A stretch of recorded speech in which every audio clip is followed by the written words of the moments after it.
అసలు నిర్మాణాత్మక ప్రతిపక్ష పాత్ర బీఆర్ఎస్ పోషిస్తుంది అనిపిస్తుందా?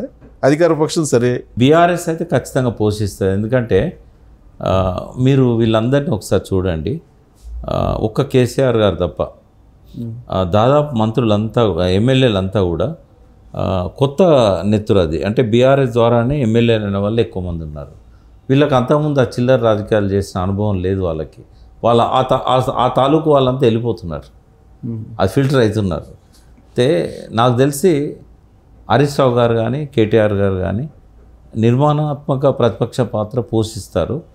కేసీఆర్ గారు వాళ్ళ నాయకుడు కాబట్టి ఆయనే పరుషపదాలు వాడతాడని నేనైతే అనుకోను, పక్కదారి పట్టిస్తాడని కూడా అనుకోను. ఆయన మెచ్యూర్డ్ పొలిటీషియన్. తెలంగాణలో ఇవాళ పొలిటీషియన్స్ వల్ల ఆయన పేరు తర్వాతనే ఇంకెవరి పేరని చెప్పుకోవాలి మనం. కాబట్టి ఒక కొత్త బాధ్యతలలో ఆయన రాబోయే తరాల ప్రతిపక్షాలకు ఒక మార్గదర్శకంగా ఉండాలని కోరుకుంటున్నాం, ఉంటాడని నమ్ముతున్నాం. కేసీఆర్ పాత్ర డెఫినెట్గా బాగుంటుందని. కానీ యాక్టివ్ రోల్ లేదు కదా అసెంబ్లీలో ఇప్పటి వరకు కూడా అయింది. అంటే స్టార్టింగ్ ట్రబుల్ ఉంటుంది కదా కొద్దిగా, ఎందుకంటే ఆయన ముందు జీర్ణించుకోవాలి నేను ప్రతిపక్ష నాయకుడిని అని. కేసీఆర్ స్వభావం ఏందో మీకు నాకు తెలుసు, అందరికీ తెలుసు. అహంభావము లేదు అని అంటే నన్ను తిడతారు జనం. కేసీఆర్కు ఉన్న అహంభావం అనేది అందరికీ తెలుసు. ఈ అహంభావము ఒక్క రోజులో తగ్గదు. ఆయన అసెంబ్లీకి రావడం కూర్చోవడమే ఆ మార్పుకు ఇట్స్ ఎ బిగినింగ్. ఆయన డైజెస్ట్ చేసుకోవాలి, తిట్లను భరించాలి. ఒక వారం 10 రోజులు తిడతారు, ఆ తిట్లను భరించాలి. వెంటనే రియాక్ట్ అయ్యి మళ్ళీ తిట్టకూడదు, పడాలి. తన తప్పులు ఉన్నాయి కాబట్టి పడాల్సిందే. స్లోగా మళ్ళీ తన ఇమేజ్ని పెంచుకుంటూ ఒక ప్రతిపక్ష నాయకునిగా, రేవంత్ రెడ్డి ముఖ్యమంత్రిగా ఉండి కేసీఆర్ ప్రతిపక్ష నాయకుడు అనేది ప్రజలు కూడా జీర్ణించుకోలేరు. ఎందుకంటే తెలంగాణ భవన్ దగ్గరికి వచ్చి చేతులు పట్టుకొని నిలబడేవాడు రేవంత్ రెడ్డి. కేసీఆర్ అపాయింట్మెంట్ కూడా దొరికేది కాదు.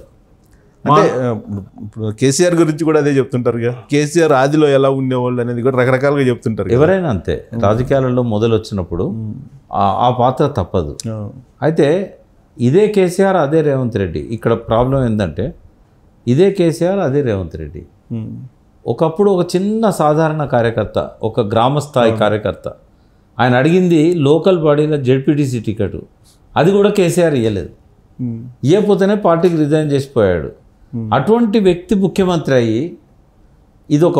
రెండవది ఏంటంటే అసెంబ్లీలో ఆయన ముఖం చూడొద్దు అనుకొని ఆయన అసెంబ్లీకి వస్తేనే మార్షల్స్ని పెట్టి గెంటిచ్చేశాడు. ఆయన నోరు తెరిస్తేనే పాత రికార్డు తిప్పండి మీరు. అవును. మరి అటువంటి వ్యక్తి ముఖ్యమంత్రి అయ్యి కేసీఆర్ ప్రతిపక్షంలో కూర్చోవాలంటే కొంత సమయం పడుతుంది డైజెస్ట్ కావడానికి.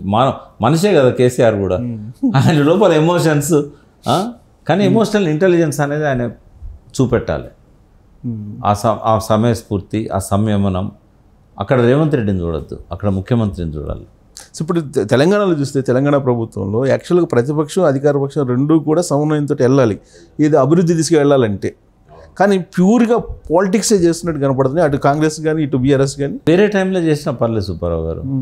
కేంద్రం పార్లమెంట్లో బడ్జెట్ పెట్టిన తర్వాత నువ్వు మొండి చేయి చూపెడితే కూడా మీరిద్దరు ఒక మాట మీద ఉండకపోతే ఎట్లా?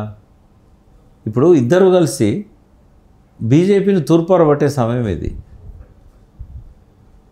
కేంద్రం దగ్గర పోయి నువ్వు అడిషనల్గా ఇప్పుడు అంటే ఇంకా ఆమోదం పొందాలి కదా, బడ్జెట్ డిస్కషన్ స్టేజ్లో ఉంది కదా, పెడతావా పెట్టావా? జంతర్ మంతర్ దగ్గర రేవంత్ రెడ్డి కేసీఆర్ ఒకటే డయాస్ మీద ధర్నా చేస్తే ఎట్లుంటుంది? కాసేపు ఊహించుకోండి.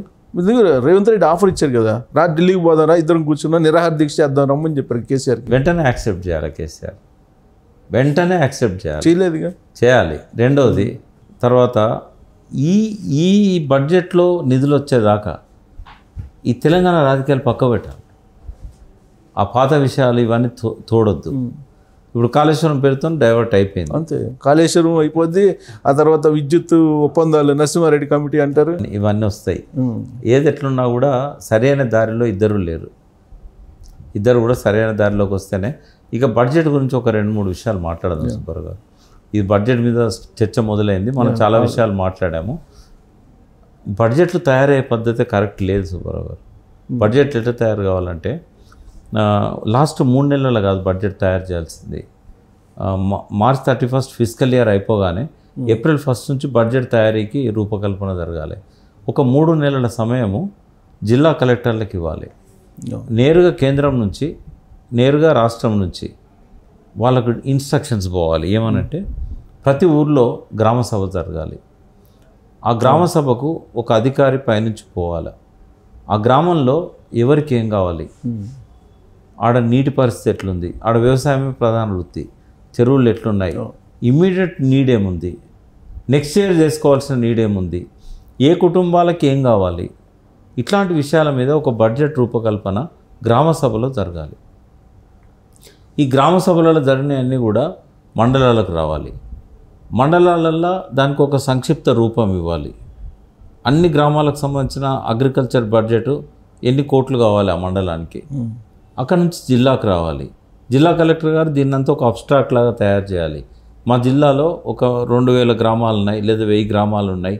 ఈ 1000 గ్రామాలకు సంబంధించిన అవసరాలు ఈ రకంగా ఉన్నాయి. ప్రయారిటీ వైజ్ గొర్రెలకు ఇంత కావాలి, బర్రెలకు ఇంత కావాలి, డైరీకి, హార్టికల్చర్కి ఇంత కావాలి అని ఆయన అబ్స్ట్రాక్ట్ ఇవ్వాలి. ఈ అబ్స్ట్రాక్ట్ అన్ని జిల్లాల నుంచి స్టేట్ ఫైనాన్స్ కార్పొరేషన్కి రావాలి. అదొక నామమాత్రం చేశారు దాన్ని, ఎస్ఎఫ్సిని. స్మితా సబర్వాల్ని దానికి సెక్రటరీగా పెడితే నేను సంతోషపడ్డా. ఆ ఉంటేనన్నా కనీసం, ఎందుకంటే వర్క్ మైండెడ్ ప్లస్ ఆమె మంచి ఐఏఎస్, అందుకే ఆమె వస్తేనన్నా బాగుంటుందేమో అని అనుకున్నాం. కానీ అది ఆ సిరిసిల్ల రాజాను ఏమో దానికి చైర్మన్ పెట్టారు, ఆమె డమ్మీ అయిపోయింది. ఆ ఫైనాన్స్ కార్పొరేషన్ యొక్క రికమెండేషన్స్ కూడా గవర్నమెంట్ పట్టించుకోదు. అసలు ఎప్పుడు పట్టించుకున్నట్టు దాఖలలో స్టేట్ ఫైనాన్స్ కార్పొరేషన్లో ఈ సంవత్సరం దీనికింత ఇది సెంటర్కి పోవాలి, మేము ఇంత ఇస్తాము, మిగతాది మీరు పెట్టుకోండి అని వాళ్ళు చెప్పాలి. ఇవన్నీ అయినాక బడ్జెట్ అక్కడ అనౌన్స్ చేయాలి, ఇక్కడ అనౌన్స్ చేయాలి. అప్పుడు అది ప్రజల అవసరాల కోసం వచ్చిన బడ్జెట్. కానీ ఇప్పుడు బడ్జెట్లు ఎట్లున్నాయి తెలుసా? నితీష్ మా కోపం వస్తే మన గవర్నమెంట్ పడిపోతుంది, చంద్రబాబు నాయుడు గారి కోపం వస్తే మన గవర్నమెంట్ పడిపోతుంది.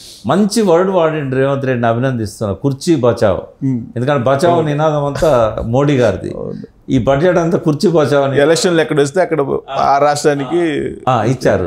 అంటే ఇది పొలిటికల్లీ ఇన్ఫ్లుయెన్స్డ్ బడ్జెట్. రెండవది ఏంటంటే ఈ ఎక్సర్సైజ్ జరగలేదు ఎక్కడ కూడా.